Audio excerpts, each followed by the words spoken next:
Dalam nama Bapa dan Putra dan Roh Kudus. Amin. Puji syukur kami aturkan kepadamu ya Bapa, bahwa kami diberi nabi-nabi yang mengingatkan kami, memberikan pengajaran kepada kami, supaya kami tetap setia dalam situasi apapun dalam hidup kami, khususnya ketika kami sedang berada dalam suasana nyaman, suasana tentram, suasana kemakmuran, kesejahteraan. Karena seringkali di sanalah ketika orang nyaman, ketika orang tentram, dia melupakan Tuhan. Seperti di daerah Eropa, di mana banyak sekali orang yang karena makmur, karena sukses, karena kaya, melupakan Tuhan dan menjadi ateis. Bantu kami untuk selalu sadar akan Engkau ya Bapa, demi Kristus Tuhan dan pengantara kami. Amin. Para saudara, dalam kitab Nubuat Hosea pada tanggal 8 Juli 2020 hari Rabu, kita diingatkan akan suatu kenyataan bahwa kemakmuran, kekayaan itu seringkali justru membawa orang jauh kepada Tuhan. Orang mendirikan mezbah-mezbah baru dan merasa bahwa dengan segala kemampuan, dengan segala daya, dengan segala kehebatannya dia bisa menciptakan kebahagiaan, bisa menciptakan kedamaian, dan bisa menciptakan dunianya sendiri seperti yang dia kehendaki. Dan itu sudah terjadi pada zaman Hosea ketika dikatakan makin banyak buahnya, makin banyak dibuat mezbah-mezbah. Makin baik tanahnya, makin baik dibuatnya tugu-tugu berhala. Hati mereka licik. Apakah kata-kata nubuat Hosea ini hanya pada waktu dulu? Sekarang pun bisa terjadi dan banyak terjadi. Makin banyak buahnya seperti di Eropa. Justru mereka makin banyak membuat mezbah-mezbah baru. Mereka menjauh dari Tuhan. Mereka mendirikan suatu tempat-tempat di mana mereka bisa menyembah, bisa melakukan kebaktian yang menyenangkan mereka. Kita lihat di dunia ateisme di Eropa. Ya. Lalu hati mereka licik. Coba Anda perlihatkan ketika Anda berdialog dengan orang ateis atau orang-orang tertentu yang mereka nggak peduli Tuhan, nggak peduli kehidupan kekal, keabadian, nggak ada itu. Materialisme, hedonisme. Nah, sekali lagi itu mengingatkan kita untuk supaya kita menjadi sadar gitu loh. Sadar bahwa kemakmuran situasi ekonomi kehidupan kita itu bisa membawa kita menjauh dari Tuhan. Ya, kadang merasa self-sufficient, ya, merasa cukup dengan diri mereka sendiri. Itu yang pertama. Yang kedua, ketika dalam bacaan Injil kita diajak sekali lagi untuk menyatakan apa? Bahwa kita semua dipanggil untuk melakukan tugas-tugas perutusan yang dikehendaki Yesus. Ya. Apa yang dikatakan Yesus? Yesus memanggil ke-12 muridnya dan memberi mereka kuasa untuk mengusir roh-roh jahat, melenyapkan segala penyakit serta kelemahan. Memang dikatakan di sini bahwa Yesus hanya memanggil ke-12 muridnya, orang yang secara khusus, secara spesial dibentuk, dibina, ya, sungguh-sungguh diperlakukan secara khusus dan untuk mendapatkan tugas-tugas khusus kemudian hari. Jadi mereka bersama-sama Yesus, kemana Yesus berada, mereka diajak untuk melihat, untuk mengalami, untuk merasakan ya, jatuh bangunnya ketika Yesus mewartakan kabar gembira. Jadi tugasnya itu bukanlah tugas yang gampang.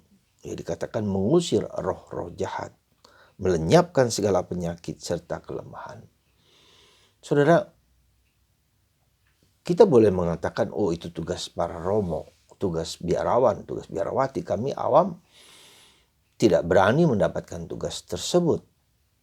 Nah, saudaraku yang terkasih dalam Kristus, benar yang Anda katakan bahwa kami para imam dididik secara khusus puluhan tahun untuk mengalami perjumpaan dengan Yesus, untuk mengalami memasuki dunia batin, dunia roh, ya, dunia rohani, ya, ke dalam hati kami masing-masing, ke dalam hidup kami, sehingga kami bisa mewartakan kabar gembira, karya keselamatan, kabar gembira kepada dunia. Tapi juga untuk mengusir setan, sekali lagi untuk mengusir roh-roh jahat, melenyapkan segala penyakit dan segala kelemahan. Dan ini yang tidak mudah bagi kami sebagai seorang pastor.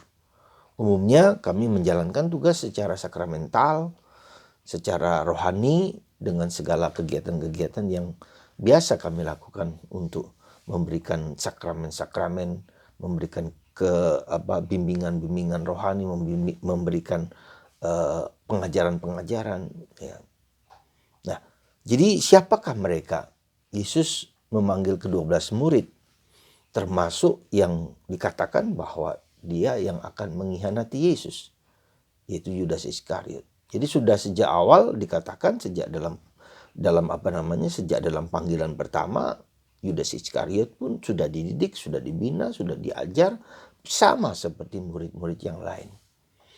Dan ini menjadi suatu peringatan bagi kami para imam, orang yang terpilih ini, orang yang terdidik ini, bahwa kebersamaan dengan Yesus, kebersatuan dengan Yesus, didikan bersama Yesus tidaklah ada tantangan, ada godaan juga, bahwa suatu saat kita tergoda juga, bisa tergoda seperti Yudas Iskariot. Ya.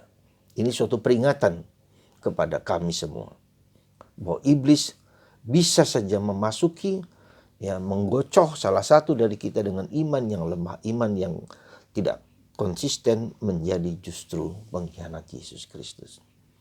Tapi lepas daripada itu ada 11 yang lain yang dipilih, yang sungguh-sungguh dapat melakukan 3 faktor penting ini, yaitu formatio, meditatio, dan contemplatio. Ya. Formatio, meditatio, dan contemplatio. Ya, bahasa Indonesia 3C. Ya. C pertama adalah formasi. Artinya apa? Seandainya Anda dan saya dengan proses pembentukan yang berbeda-beda, tetap kita berada dalam proses formasi, bersedia dibentuk, ya, bersedia di katakanlah dalam bahasa Nabi saya, seperti seorang tukang periuk yang membuat peralatan dengan diremes-remes, diinjak-injak, diinjak-injak, kemudian diperlakukan, dibentuk segala macam untuk membuat suatu benda, suatu vas bunga seperti itu katakanlah. Dia lakukan suatu proses, lalu kemudian dibakar, ya. Setelah dibentuk dibakar, lalu dicat supaya menjadi lebih indah. Seperti kalau kita tahu dengan pembuatan benda-benda keramik seperti itu. Nah, itu proses yang harus terjadi dalam diri kita. Bukan hanya kami para imam, Anda pun juga demikian. Anda dibentuk oleh apa? Oleh kehidupan, oleh problem, oleh masalah, oleh salib, oleh kegembiraan, oleh sukacita. Kehidupan guru. Kehidupan adalah guru kita dalam membentuk kita. Bersediakah kita dibentuk? Ya, karena dibentuk maka harus lembut. Tidak, kalau keras nggak mungkin akan dibentuk, akan pecah. Jadi kelembutan itu adalah satu syarat, keterbukaan itu satu syarat untuk terjadi suatu formasio. Nah, bagaimana mengisi formasio itu ada 2 sisi penting, yaitu meditasi dan kontemplasi. Meditasi itu apa? Meditasi itu kita selalu bertanya, kita selalu mengajukan pertanyaan-pertanyaan yang berkaitan dengan makna kehidupan. The meaning of life. Maknanya apa? Untukku peristiwa ini, kegembiraan ini, sukacita ini, apapun juga yang ku alami selama hidup ini, entah penderitaan, entah positif, entah negatif, entah situasi apapun, ku bertanya, apa maknanya ini bagiku? Itu yang disebut dengan meditasi. Kita bertanya, kita merenung, kita diam, kita hening. Ya, itu untuk apa dengan itu semua diriku? Jadi fokus masih pada diriku. Itulah meditasi. Lalu kita mengerti, oh ini maksudnya, oh ini maksudnya. Nah, yang sisi lain itu kontemplasi. Kontemplasi itu juga bukan hanya bahwa kita duduk diam, hening, tetapi juga pertanyaan juga yang mengatakan, Tuhan, engkau memberikan makna apa bagiku? Pesan apa yang kau sampaikan kepadaku? Apa yang menjadi kehendak-Mu dalam diriku? Tadi itu untuk diriku, tetapi sekarang perspektifnya adalah perspektif Tuhan. Ya. Apakah ini Engkau memberikan rahmat ini kepadaku dengan peristiwa salib 1, salib 2, salib 3? Apakah Engkau memberikan kedamaian, ketentraman, kesabaran? Memberikan kepadaku bahwa kehidupan itu bukan hanya di dunia ini. Ya, ada sesuatu kehidupan baru yang lain yang Kau janjikan kepada kami. Nah itu, jadi dua sisi ini, ketika dua sisi ini kita garap menjadi, supaya terjadi formasio kita, ya, maka ini menjadi sudut pandangnya, jadi tidak hanya sudut pandang manusiawi kita, tetapi sudut pandang ilahi. Kita perhatikan dalam keempat Injil, ya, keempat Injil itu. Injil Matius, Lukas, dan Markus itu melihat Yesus dari sudut manusianya. Sedangkan Injil Yohanes melihat Yesus dari sudut Allahnya. Perspektif Allah. Ini perspektif manusia. Jadi kalau dua sisi ini, meditatio dan kontemplasi ini, menjadi pegangan hidup kita dalam pembentukan hidup kita, maka kita dibentuk menjadi serupa dengan Yesus. Terjadi pertobatan. Tujuannya formasio ini apa? Menjadi serupa dengan Yesus. Melihat segala sesuatu dari kacamata Allah. Nah, jadi inilah pertobatan. Jadi kita tetap penting bahwa terjadi proses kemanusiaan kita, tetapi juga kita harus melihat dari perspektif Allah. Karena Allah lah yang kemudian memberikan kedamaian, memberikan kesejahteraan, memberikan kelimpahan, memberikan apapun. Ya, nilai-nilai ilahi dalam dia. Jadi nilai-nilai manusiawi dan nilai-nilai ilahi menjadi meditasio dan kontemplasi. Itulah menjadi formasio. Dibentuk, terbuka, ya, mendengarkan. Termasuk di situ formasio adalah dengan dosa-dosa kita, kelemahan-kelemahan kita, keterbatasan kita, kerapuan mengatasi kelemahan-kelemahan kita tadi katakan. Ya, di situ juga ada iblisnya. Ya, ada godaan-godaannya, tapi di situ juga ada ilahinya, Tuhan yang datang dan membentuk kita. Kalau hidup kita menjadi seperti itu, maka kita menjadi seorang misionaris, seorang pewarta, seorang yang diajak untuk membawa karya Kristus kepada dunia. Ya, bukan hanya melihat aspek manusiawi ini, melihat aspek ilahi. Dan Anda diundang juga untuk bisa seperti itu. Maka mari saudaraku, kita semua adalah rasul-rasul Kristus. Kita semua adalah murid-murid Yesus. Dipanggil untuk membentuk diriku sendiri seperti Allah. Seperti Bunda Maria, seperti Santo Yosef, seperti para rasul semua yang lain. Dengan berpusat kepada Kristus, tanpa mengabaikan kemanusiaan, nilai-nilai kemanusiaan. Dan itulah rasul Kristus di tengah dunia yang sekarang ini.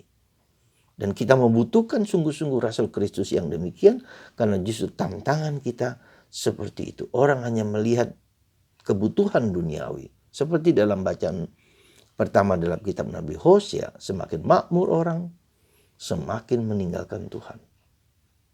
Semoga Anda dan saya dan kita semua, kita diberi rahmat untuk membawakan apa yang kita miliki itu dengan membentuk diri kita masing-masing. Siapa yang membentuk aku? Diriku sendiri. Aku terbuka dengan membaca kitab suci, dengan merenungkan, dengan diam, hening, sunyi, mengenal apa yang menjadi kehendak Tuhan bagiku dan mengenal kehendak Tuhan dalam hidupku. Semoga Anda tergerak, terpanggil untuk menjadi rasul-rasul Kristus dimanapun Anda berada, kapanpun Anda berada, menghadirkan Yesus yang hadir dalam diri kita kepada orang lain dan membawa orang lain kepada Kristus. Amin. Allah Bapa di surga, panggillah orang-orang awam dengan semangat yang membara untuk membawa Kristus kepada orang lain dan membawa orang lain kepada Kristus. Semoga semangat kerasulan ini melimpah dalam diri kami semua para awam, Justru di tengah segala problem kehidupan yang kami hadapi, Engkau tetap membuat kami tetap mewartakan kabar gembira tanpa takut. Tuhan berkatilah kami semua dengan Roh Kudus-Mu untuk selalu berani keluar dan membimbing dan mewartakan Kristus yang hidup. Berkat-Mu atas kami semua, dan kami didorong untuk terus mewartakan Kristus dalam nama Bapa dan Putra dan Roh Kudus. Amin.